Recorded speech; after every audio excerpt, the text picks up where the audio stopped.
Jimmy Kimmel Live is back on the air tonight. The show's return to ABC comes less than a week after the network suspended it indefinitely over comments Kimmel made on the shooting death of conservative activist Charlie Kirk.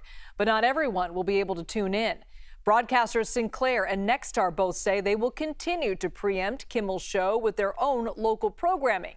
Nexstar, by the way, owns 28 ABC affiliates in cities including Nashville, New Orleans, and Salt Lake City.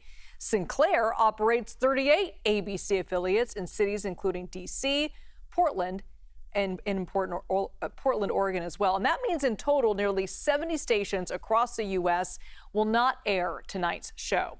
Let's bring in Rob Corn-Revere, the chief counsel for FIRE, the Federation for Individual Rights and Expression, and former chief counsel to the FCC chairman. Thank you so much for joining us, Bob. Happy to be here.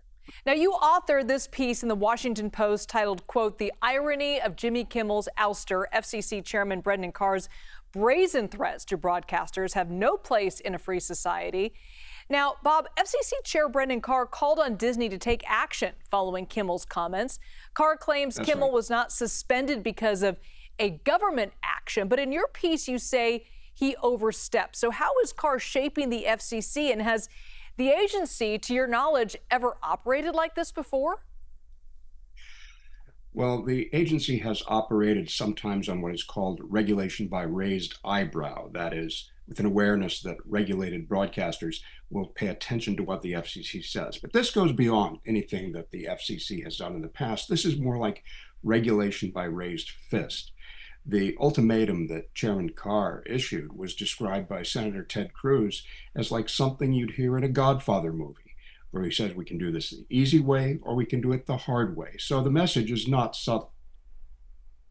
Now, Carr says broadcasters are licensed by the federal government to serve the public interest and that he is merely holding them to that responsibility. Does the FCC, though, have the power to regulate speech? Not like this. And what he is saying about the public interest standard is transparent nonsense. The public interest standard has never authorized the FCC to issue this kind of control over the programming of individual shows. And as a matter of fact, Section 326 of the Communications Act, a section that Chairman Carr really doesn't talk about much, says that the FCC does not have the power of censorship. So nothing about this claim about the public interest standard is consistent either with broadcast law or with the First Amendment. So if it doesn't correlate with law, what do you make, though, of these massive media companies like Disney, Sinclair, Nexstar reacting so swiftly to Carr's threats to revoke their licenses? Are you surprised they didn't put up more of a fight, considering the law was on their side? Well, a spine is a terrible thing to waste, and large companies that are licensed by the federal government are subject to a lot of regulatory pressures. So the decision was made that it was better to give in than to fight.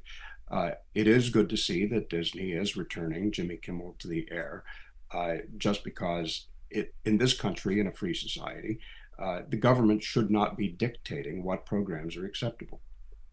So what do you make then of the other companies that have they have a deal in the works to become one big company, Sinclair and Nexstar? What do you make of them choosing not to put Jimmy Kimmel on the air?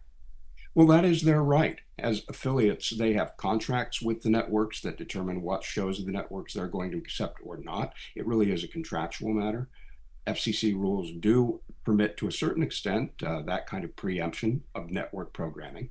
And so that's something that they can do. But it's also true that these are companies that have deals pending before the FCC, and they, like Disney, will be subject to the same kinds of pressures when the FCC chairman indicates that those who don't do what he says may face trouble when they deal with regulatory approvals.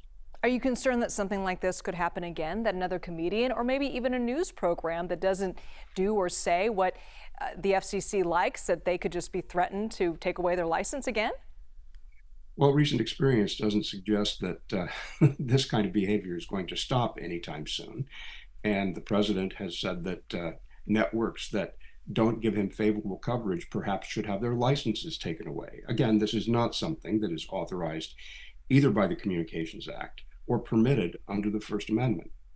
But if these companies took the FCC to court, they would likely win, no? Uh, every court case is a new challenge, but yes, they would have very strong legal arguments. And in fact, the Supreme Court held unanimously just last year that when government officials make threats about the misuse of regulatory power because they want to restrict speech in some way, that violates the First Amendment. Robert Corn-Revere, thank you so much for joining us.